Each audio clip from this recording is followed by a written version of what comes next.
The Academy of the Stars was a place where young minds of many species came to learn about each other and about the vast galaxy they shared. The halls were wide and filled with bright lights, the walls shining with metal that reflected the colors of the banners of different worlds. Students walked in groups, their voices mixing into a sea of languages. Some were tall with hard scales that glowed faintly under the lamps. Others walked on many legs, their insect-like bodies clicking against the floor. Some floated above the ground, made of crystal and light. All of them had grown up in worlds where survival was not always easy, yet none of them had ever seen what was about to arrive. Word spread quickly through the academy. Humans were coming. They were the first of their kind to be invited as exchange students, and most aliens had only heard rumors about Earth. The stories made them laugh. Humans were said to be small, soft, and fragile compared to the great creatures of other planets. Many students whispered that humans only survived because of luck, or because they hid behind machines. Some even joked that humans would not last 1 week in the Academy's combat training hall. When the doors opened, 3 human students walked in. They looked simple compared to the towering aliens around them. They wore plain uniforms, their faces open and calm. They were not covered in armor, nor did they have claws or wings or glowing eyes. To the aliens, they seemed almost unfinished. A tall reptilian student leaned over to his friend and whispered, "These are the new arrivals? They look like prey." His friend, an insectoid with sharp mandibles, clicked in laughter. Others giggled too, some covering their mouths, others pointing openly. The humans noticed but did not react. They walked with steady steps, their eyes sharp, as if they had expected the mocking. The headmaster, an old being of many colors, welcomed the humans with a speech. He spoke of unity, learning, and the importance of peace between worlds. The aliens clapped politely, though their eyes stayed fixed on the humans with curiosity that carried a sharp edge of mockery. When the humans took their seats, a group of alien students decided they would make a small game of this. "Let us study their world," one suggested, her crystal body glowing with amusement. "We will show them how weak their home truly is." Others nodded in agreement. They thought it would be fun to expose the humans. If humans came from a soft planet, then it would prove that their place in the galaxy was at the bottom of the chain. That evening, inside the Academy's Grand Library, the group gathered around a glowing orb that connected to the archives of many worlds. They searched for Earth. At first, the information seemed simple. Earth was a planet filled with water and land, orbiting a yellow star. Its air was thick with oxygen, and its weather was unstable. The aliens laughed at the numbers. Earth storms were stronger than most planets could survive. "How do cities stand in such chaos?" asked one reptilian, shaking his head in disbelief. "Perhaps they build and rebuild like insects," an avian student mocked, spreading her bright feathers. They thought this was proof of human weakness. No strong species would choose to live on such a dangerous world. But curiosity grew, and they dug deeper. They opened files about Earth's life forms. At first, they saw harmless animals, small birds, colorful fish, quiet deer walking in forests. The aliens chuckled again. This looked like the soft world they had expected. Then the next images appeared. Wolves, teeth bared, hunting together in packs. Bears standing tall and striking with claws that could tear metal. Sharks cutting through oceans with rows of endless teeth. Crocodiles waiting in muddy rivers, eyes just above the water. Venomous snakes that could kill with a single bite.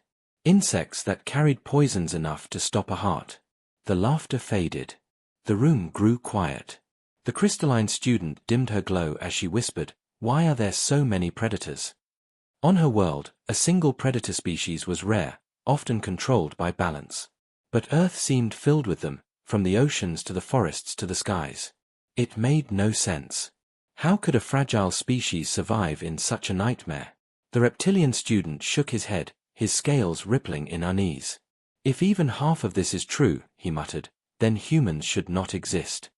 Still, some tried to dismiss it. The avian scoffed, though her feathers had flattened with worry. "Perhaps these are old creatures, gone now. Perhaps humans live in safe places far from them."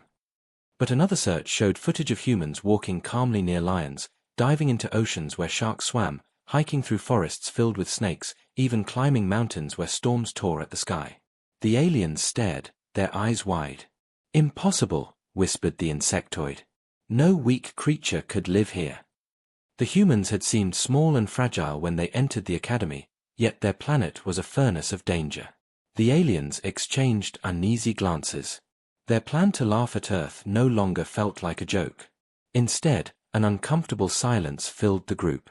They had opened the door to something they did not understand. Their curiosity had taken them too far, and for the first time they felt a creeping edge of fear. If this was only the beginning of what Earth was, then what did it mean about the humans sitting calmly among them, smiling as though nothing was unusual at all? The next morning, the Academy's great hall buzzed with noise as students gathered for the first shared lesson. The subject was planetary environments, a class where different worlds were compared to help young minds understand how life shaped itself under different conditions. The alien professor, a tall figure with skin that shifted like flowing water, stood at the center of the round chamber. His long fingers waved, and a huge holographic globe spun above the floor. Today's topic, he announced, was Earth. The name brought quiet laughter from many seats. Alien students exchanged smirks, remembering the whispers from last night. They expected this lesson would confirm what they believed, that humans were frail survivors of a world that was too unstable for greatness. The three human students sat near the center, silent and calm, their eyes steady as the hologram of their home glowed into view. The professor began with the basics. Earth, he said, was a planet with high gravity compared to most known worlds. Gasps rippled through the crowd. Many alien students shifted in their seats, staring at the humans in disbelief. High gravity meant stronger muscles were required simply to stand, heavier strain on every heartbeat, every breath. The reptilian students whispered quickly among themselves, their tails twitching. How do they even walk without collapsing? Asked one. A crystalline student flickered nervously, dimming her glow. The professor continued, explaining Earth's dense air filled with oxygen. For some species in the chamber, such a rich mix would have been poisonous. For humans, it was life. They breathe poison every day, muttered an avian student, her feathers rustling with unease. Then came the climate. The hologram shifted to show towering storms, tornadoes tearing across land, hurricanes crashing over seas, deserts burning with heat, mountains covered in ice. The aliens leaned forward, wide-eyed. One insectoid whispered, "That is not a planet. That is a battlefield." On his home world, weather was gentle, predictable, and safe. But Earth looked like a machine designed to crush the weak. Yet the professor pointed out cities built on coasts where storms raged, towns spread across deserts where no water should exist, and villages high in mountains where air was thin and cold. The aliens stared at the images, trying to understand. Why would anyone live there? The reptilian asked aloud. Because they can, the professor answered simply. The humans did not smile, but their eyes seemed sharper now, as if they understood what the others were beginning to realize. The laughter that had filled the room yesterday was gone. Instead, a heavy silence grew. The professor shifted the globe again, this time showing the vast oceans. Images of great waves, deep black trenches, and powerful currents filled the chamber. Then the creatures came. Sharks, enormous and sleek, their teeth like blades. Squid with tentacles that could crush ships. Schools of predatory fish moving as one, a wall of hunger. The aliens recoiled at the sight. For some, the ocean itself was a place of nightmares. And yet, the hologram showed humans swimming, diving, and sailing across those dangerous waters as if it were natural. "Impossible," whispered the crystalline, her glow flickering like a candle. The professor then displayed Earth's forests and plains. Wolves hunting in silence, lions chasing down prey, bears tearing into the ground for food. Alien students flinched, some turning their eyes away. "On my world, we protect our young from even one predator," said an insectoid student, his voice low. "But this planet, it is filled with them." The human student sat quietly, still giving no reaction. That calmness, that silence, made the aliens even more uneasy. How could these small, soft beings survive such places? It seemed absurd. It seemed unnatural. The professor paused, letting the images fade. He turned slowly, his voice calm but heavy with meaning. "Earth," he said, "is not a peaceful world. It is a place of trial. Every creature fights to live. And yet, humans are not only survivors. They are builders, travelers, and now, members of this council's academy." His eyes moved across the silent hall. That fact alone should give you pause. Whispers spread quickly through the chamber. Some aliens leaned together, muttering that the lesson must be exaggerated. Others shook their heads, saying no professor would risk lies in front of so many. A reptilian student hissed softly, "If this is true, then humans are not what they seem." The avian student who had mocked yesterday now sat stiff, her feathers flat against her body, her gaze locked on the humans with new caution. Still, one insectoid tried to laugh. Perhaps their machines keep them alive. Without them, they would be prey like any other. But another voice cut through, sharp and fearful. And yet they walked into this room without machines. They breathe heavy air. They walk under high gravity. They are sitting here as if nothing is strange. The words sank into the hall like cold iron. The human students remained silent, their eyes calm, their faces unreadable. The lesson ended, but no one rose at first. The aliens sat frozen, each caught in their own thoughts. The humans stood at last and walked out together, their steps steady, their movements calm. The silence followed them until the doors closed. Only then did the chamber erupt in whispers. Curiosity had opened the first door, and what lay behind it was no longer a game. The Academy students had begun to see Earth not as a weak, harmless planet, but as something far darker. A death world. And the humans, those fragile-looking beings, were its children. The alien students could not stop thinking about the lesson. All night they whispered in their rooms and hallways, their minds restless. The calm faces of the humans haunted them. No fear, no pride, only silence. It was as if the humans knew something that no one else in the academy could understand. Curiosity, once playful, now burned sharper. A group of alien students decided they would dig deeper on their own. If the professor had shown them storms and predators, then what else was hidden in Earth's archives? What more could they uncover about this strange world? They gathered in the Academy's data chamber, a place where glowing screens floated in the air and streams of knowledge connected to thousands of star systems. The chamber was quiet except for the low hum of energy. A reptilian student placed his scaled hand on the control crystal, his claws tapping nervously. "We begin," he said, though his voice was less confident than before. The others, avian, insectoid, crystalline, nodded slowly. The system pulsed, and the word Earth appeared in bright letters across the center. The files opened. At first, they searched for wildlife in detail. They watched the movement of wolves in packs, running together with perfect timing, surrounding prey larger than themselves. The insectoid student twitched uneasily. "They think like soldiers," he muttered. "But they are only beasts." Then came footage of great cats, lions, tigers, leopards, leaping with muscle and claw. The avian student's feathers puffed in alarm. "On my world, a predator this size would rule alone. Yet Earth has many such creatures." They scrolled further. Bears crushing logs with their strength, crocodiles rolling prey into rivers, snakes striking with deadly speed. The crystalline student dimmed her glow, whispering, "Why does this planet breed monsters?" But Earth's skies and seas revealed even more terror. They saw sharks, their rows of teeth shining as they tore through schools of fish. Squid with long arms that reached from the deep, pulling victims into black water. Birds of prey diving with sharp talons, faster than sight. The aliens shifted back from the images, some shuddering. The reptilian student hissed, "Even the air is filled with killers." The longer they searched, the heavier the room felt.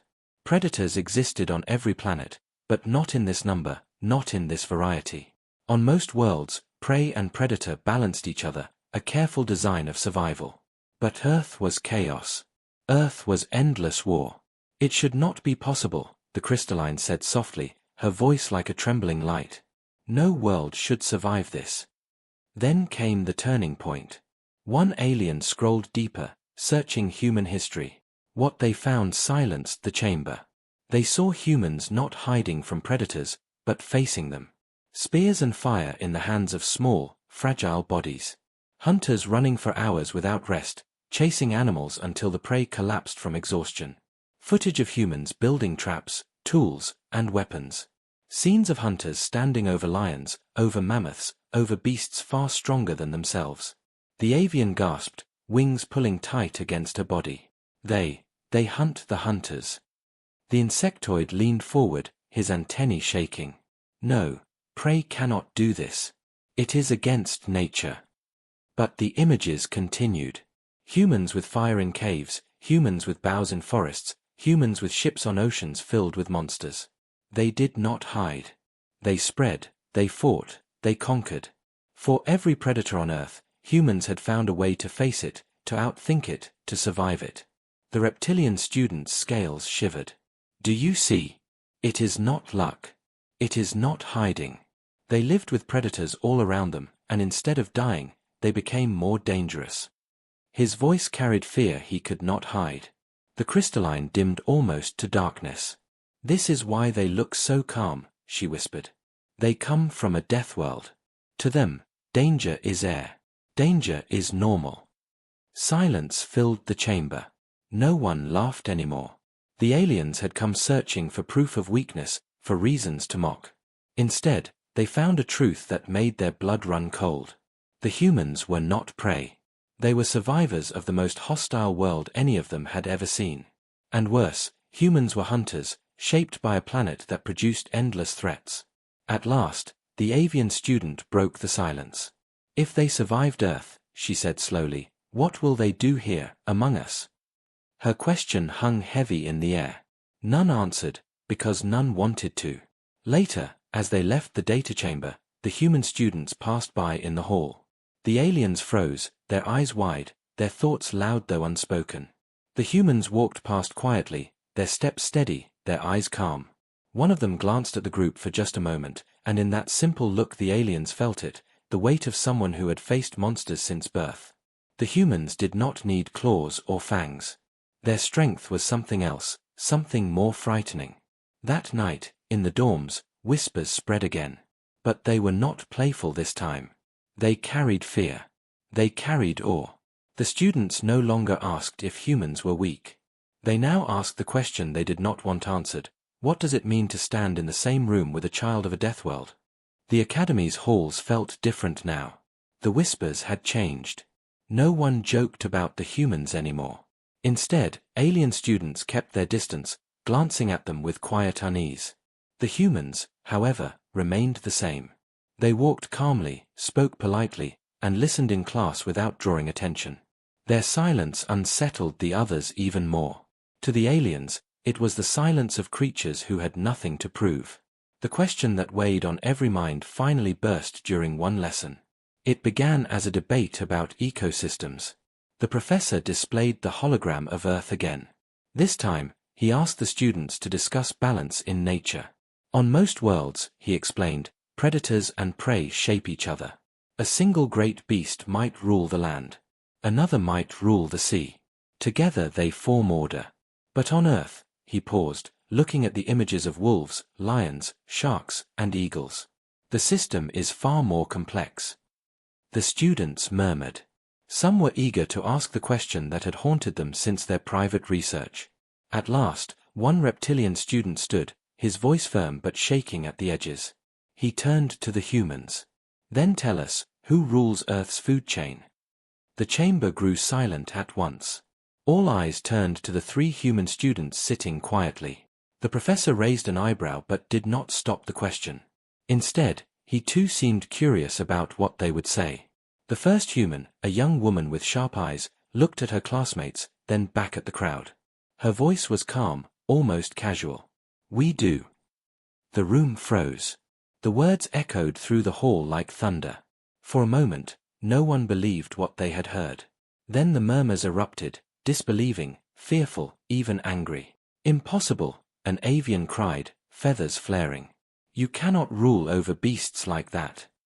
An insectoid clacked his mandibles, hissing, lies. You are small, soft. Those predators would tear you apart. But the humans did not flinch. They did not raise their voices. The young woman repeated simply, we do. The professor tilted his head. Explain, he said quietly. His tone was not mocking. It was serious, almost heavy.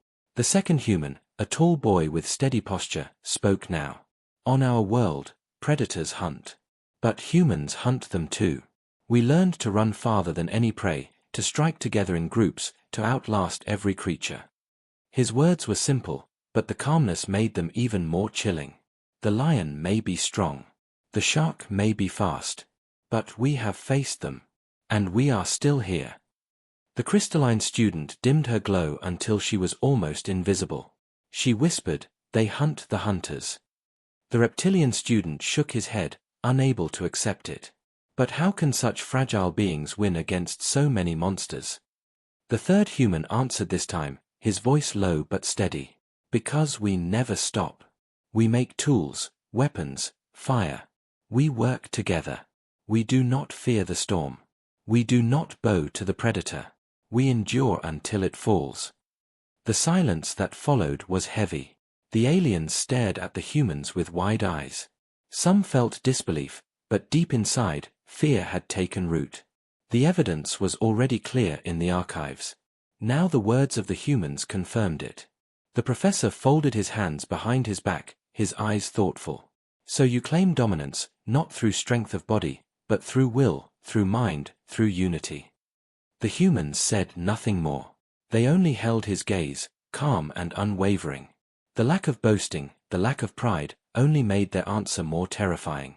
If it had been arrogance, the aliens could dismiss it. But this was not arrogance.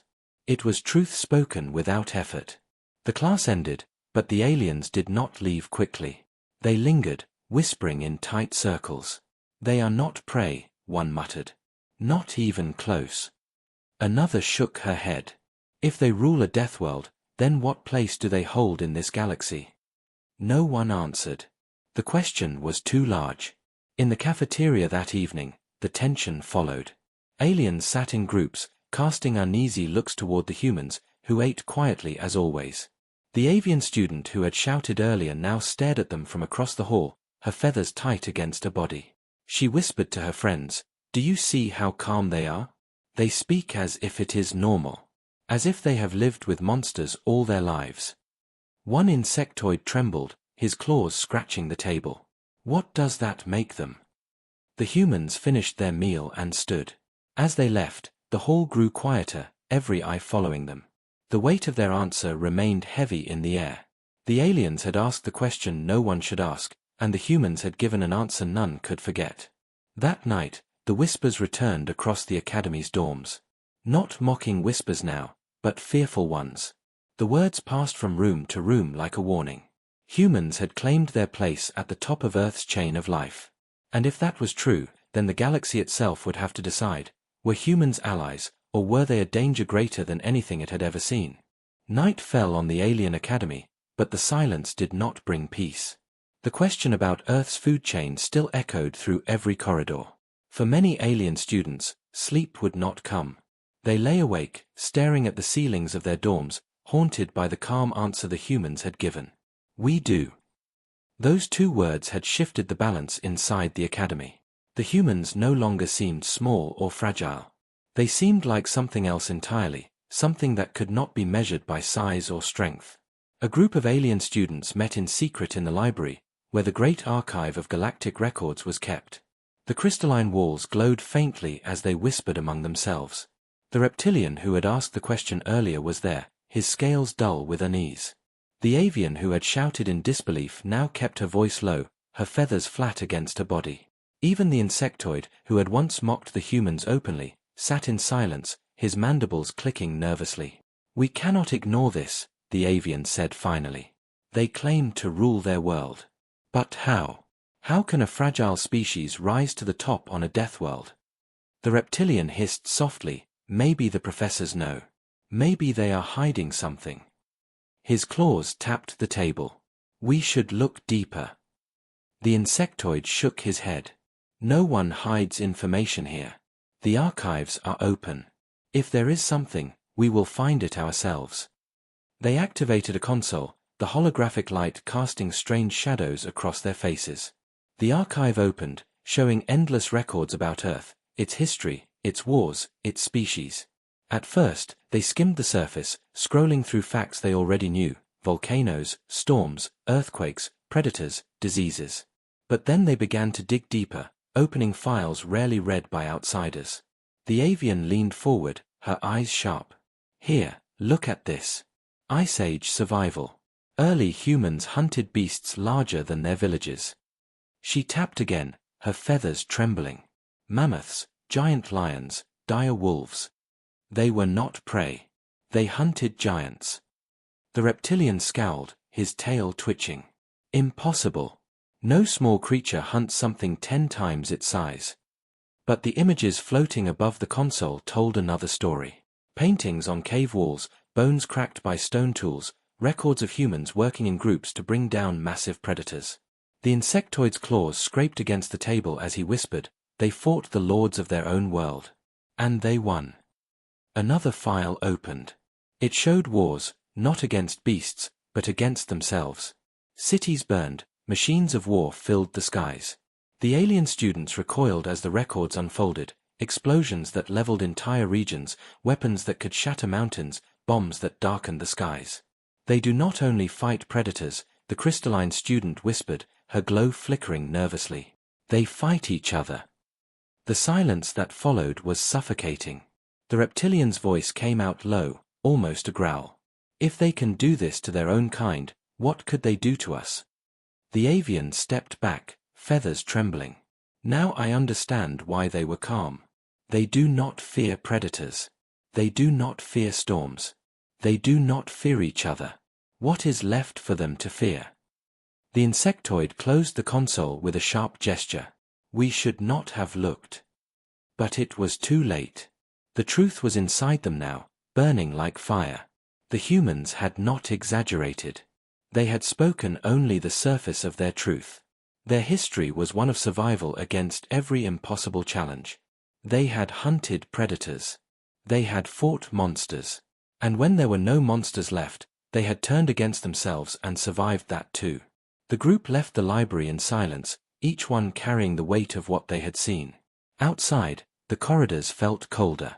The lights hummed above them, but even the machines seemed quieter, as if the academy itself knew of the secret now uncovered. That night, in the human dorm, the 3 students sat together in calm silence. They knew the others had gone digging. They had expected it. The tall boy finally spoke, his voice low. "They found something." The young woman nodded. "They always do." Her eyes glimmered in the dim light. "But now they will begin to fear us." The third human leaned back, folding his arms. "Fear is only the first step." Across the academy, alien students whispered the truth they had uncovered. Some were terrified, unable to look at the humans the next morning. Others were fascinated, their fear mixed with a strange pull of respect. But one thing was clear, no one saw humans the same way again. The joke of fragility had ended. The hidden truth had broken it apart. And as dawn rose over the academy, the galaxy itself seemed closer to a turning point. If 3 human students could shake an entire academy with only words, what would happen when the wider galaxy learned the truth about Earth? Morning came to the academy, but the mood had shifted completely. The whispers were no longer about curiosity or jokes. The alien students walked through the halls with caution, stealing glances at the human exchange students as if expecting them to strike or disappear at any moment. Even the loudest, most confident aliens kept their voices low. The events of the past days had left a mark. What they had uncovered about Earth and its humans was more than they could easily process. The humans themselves moved as they always did, calm, quiet, and seemingly unaware of the tension their presence had created. The reptilian student who had asked, "Who rules Earth's food chain?" walked through the corridors, eyes narrowed, thinking. He could still see the images from the archives, the wolves, lions, sharks, the humans facing them all with courage, planning, and unity. Then there was the calm answer, the 3 simple words that had struck fear into every alien heart: "We do." That phrase had become a mantra in the academy, repeated quietly among alien groups in astonishment and worry. In the grand cafeteria, the aliens sat in small clusters. Some whispered about what they had seen. Others avoided eye contact with humans entirely. The avian student still had her feathers tightly pressed against her body, her eyes darting nervously as she watched a human pass by. Even the insectoid, who had once mocked the humans openly, now sat silent, his claws twitching anxiously. Every alien present had come to the same realization: humans were not what they had assumed. They were not weak. They were not helpless. They were something else, something far more dangerous than any predator the galaxy had ever produced. The professor entered the cafeteria, his flowing water-like skin shimmering as he moved. He walked calmly to the center, and the room fell silent. "It seems," he said, his voice carrying easily over the quiet, "that our new students have brought more than curiosity. They have brought lessons about a world unlike any other. A world that has shaped its people into hunters, survivors, and masters of their environment." He paused, scanning the faces of the alien students. "And now, I believe, you all understand the truth." The words hung in the air, heavier than any warning. The aliens glanced at the humans, who were eating quietly at a table, almost hidden among the chatter. Their calm, collected demeanor was unnerving. Nothing in the academy could have prepared the aliens for this. For all their strength, intelligence, and experience, none had faced a species like humans.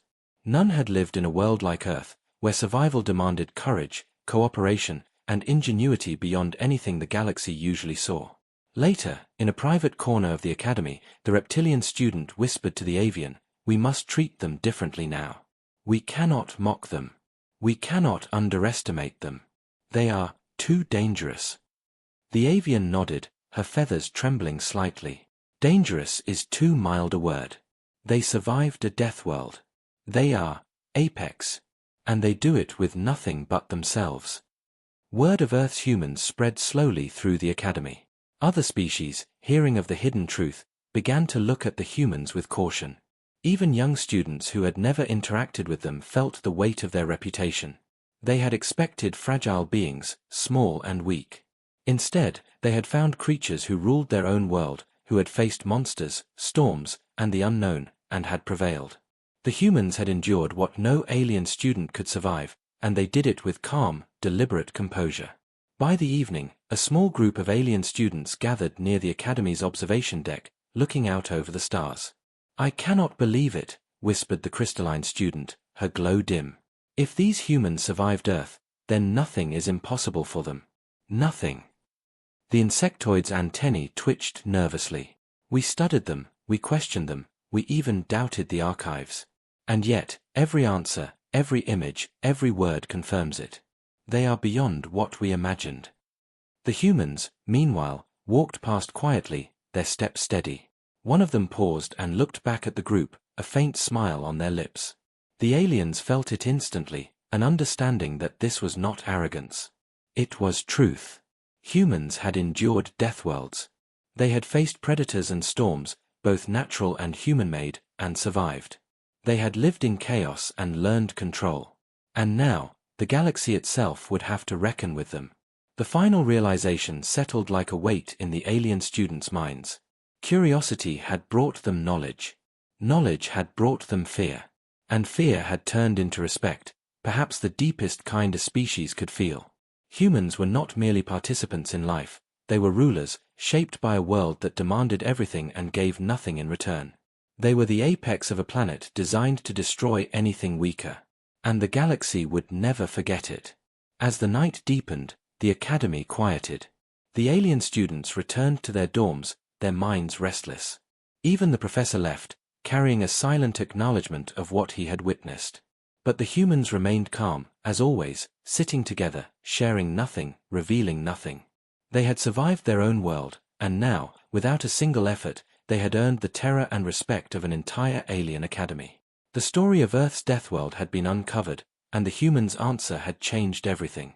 The aliens now understood the truth. Curiosity had turned to terror, but terror had also awakened the respect that comes only from witnessing true power. Humanity, they realized, was something no species could dismiss. And for the first time, every alien in the academy saw it. The humans were not prey. They were masters.